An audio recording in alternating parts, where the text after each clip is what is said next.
What's up, guys? Hankeshh here, and welcome back to the Raw Roundup, where we talk about everything that happened on Raw. We talk about our feelings about Raw, what we liked about the show, what we didn't like about the show, and also just everything else in general about the world of wrestling. If you guys like wrestling content, I try to post at least 3 videos a week on this channel, so please subscribe. I also post a YouTube short every day, as well as a TikTok every day, so go follow my TikTok as well, at Hankeshh. Alright, no more promo, let's get into the show. Alright, so we're going to start off talking about the main event picture right now, and I'm going to get controversial. The show opened with CM Punk talking about him and his championship victory at Saturday night's main event, and as he's listing out people who deserve and earned a shot at the title, who comes out but Logan Paul. Logan Paul comes out being his arrogant self, talking about how he deserves the title. You talk about people who earned it. I have earned it because I've beat X, Y, and Z. And as he's making his case for a championship match, who other than the Vision come out and interrupt them? And for a split second, I thought to myself, are we getting a team up between Logan Paul and CM Punk, the fan favorite of the wrestling world, and Mr. Logan Paul,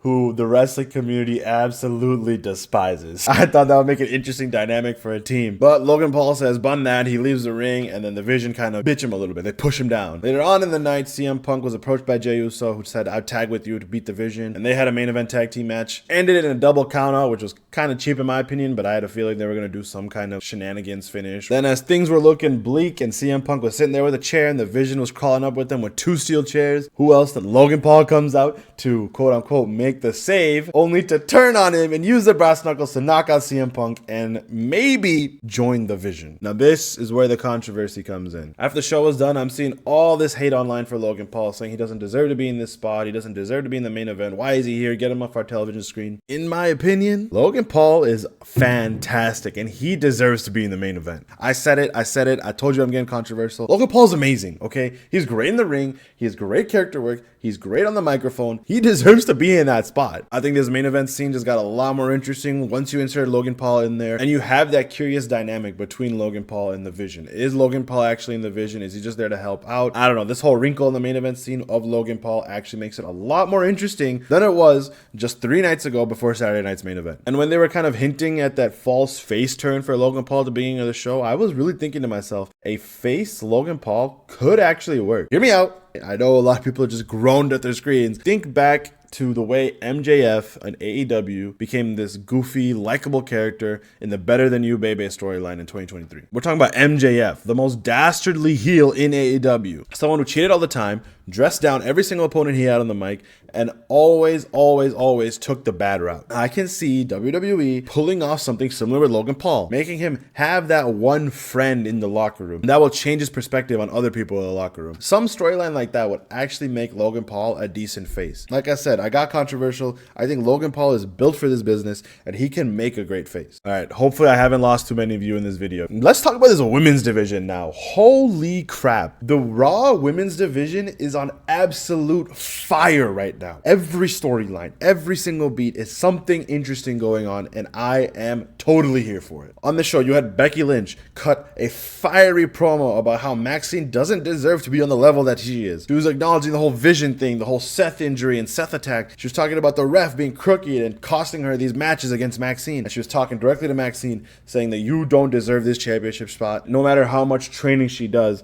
one little mistake that she makes and she's going to lose that match. Then as Becky was leaving, she crossed paths with the Kabuki Warriors and stared down Asuka. And you could feel the crowd getting ready to erupt, because if they're teasing a feud between Asuka and Becky, or a match between Asuka and Becky, oh, that is going to cook, bro. Now, obviously, the Kabuki Warriors are also involved in the tag team division, and the tag division is absolute fire right now. They had a match with Bayley and Lyra, great match. They win that match by tap out submission, not even pass out submission. And the fact that the Kabuki Warriors won that match by making the face team tap out, we know that WWE loves to book it where their faces lose only because they have the absolute worst circumstances. But in this specific match, Asuka taps out Lyra, and Lyra had no pre-existing injury. There was no one interrupting their match. It was a clean tap out, and Lyra actually tapped. She didn't pass out, she tapped out. The fact that they're building up the Kabuki Warriors this much, insane. And then the champs came out and prevented a post-match beat-up, which it looked like the Kabuki Warriors were going to do, which sets up a tag team title match for them Stadium next week. That match is going to be absolutely brilliant. I hope it main events. I really do. And then you also have the whole Judgment Day and Nikki Bella and Stephanie Vaquer thing. I would consider that storyline the weakest in the Raw division right now, but it's still so entertaining and so interesting. Maybe it's just me because I'm infatuated with this idea that Nikki Bella is going to turn on Stephanie Vaquer, because they're really playing up this friendship and support system kind of storyline between Stephanie and Nikki. Eventually, Nikki's going to turn and shatter that friendship, shatter that support system. And obviously, Raquel and Roxanne are doing amazing work right now. Raquel getting herself a championship opportunity next week because the Judgment Day won the match against the champion and Nikki Bella. Going into the match, I thought the faces were finally going to win because they were going to get their comeback after Roxanne had pinned Nikki Bella last week. But no, the Judgment Day won. And it seems like they're giving the Judgment Day kind of a mini push. They're making Raquel look really, really strong in these matches. They're making Roxanne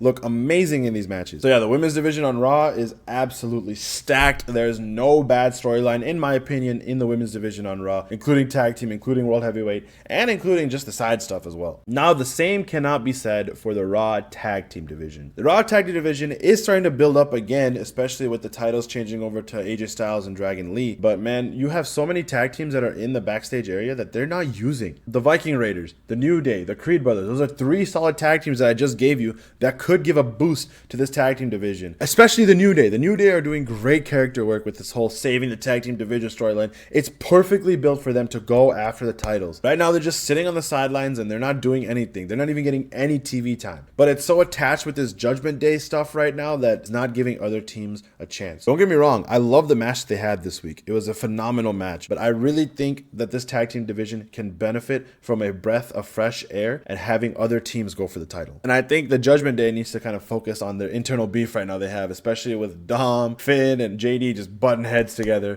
Judgment Day needs to figure shit out. Even if you don't have the personnel or you don't like the personnel that are on your Raw roster right now, call up some talent from NXT. It seems like WWE loves to take 2 single stars, put them in a team, and make them go after the tag team titles. So if they're gonna do that, might as well take some fresh talent from NXT, put them on the main show, and let them bring some new life to this tag team division. That is if WWE refuses to use the teams that they already have on their roster. Sorry I'm sounding so negative about the tag team division. It's just I love tag team wrestling, and I really want this Raw division to succeed because there's so many talented people on their roster. Mentioning the Judgment Day earlier, let's talk about Dominic Mysterio and the IC Championship. They give my boy Dominic some in-ring promo work this week, which he hasn't had in a long time, to be honest. I can't remember the last time he actually cut a promo in the ring with a microphone. And one thing immediately stood out to me when he did this. There were no deafening boos. In the past, when Dominic Mysterio would cut a promo, the crowd would always be having these deafening boos that he couldn't even barely get any words in. But on this episode, as soon as he started talking, the crowd listened. There was no boos to kind of interrupt his words. He didn't have to shout or yell to get over the crowd noise. And that's something that immediately jumped out to me, and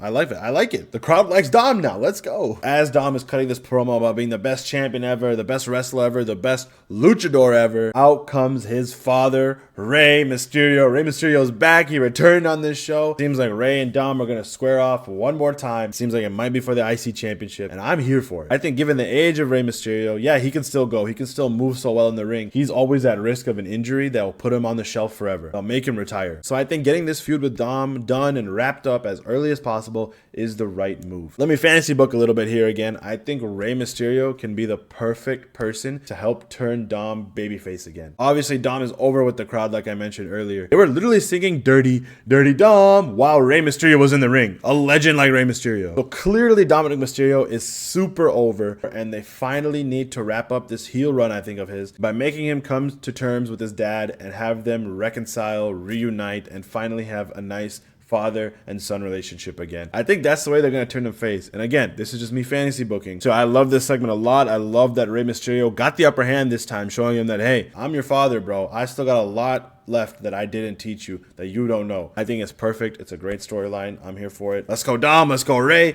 Luchadors fucking rule, bro. I think that pretty much covers everything I wanted to get in depth into. I didn't really touch on the Penta and El Grande Americano stuff. It was very entertaining, I'll say that. I'm very enjoying that storyline, but I don't really want to dive too deep into it because it's still kind of starting up. I don't really have much thoughts on it right now. I also didn't really touch on the Last Time Is Now tournament. On the show, they announced the first 2 matches for it. That's going to start next week on Raw. I think I'm going to make a whole separate video for the Last time is now tournament. So I'll go more in depth into that video. So stay tuned for that. It'll probably come out Thursday. That's my plan. But yeah, other than that, I think that pretty much rounds up Raw.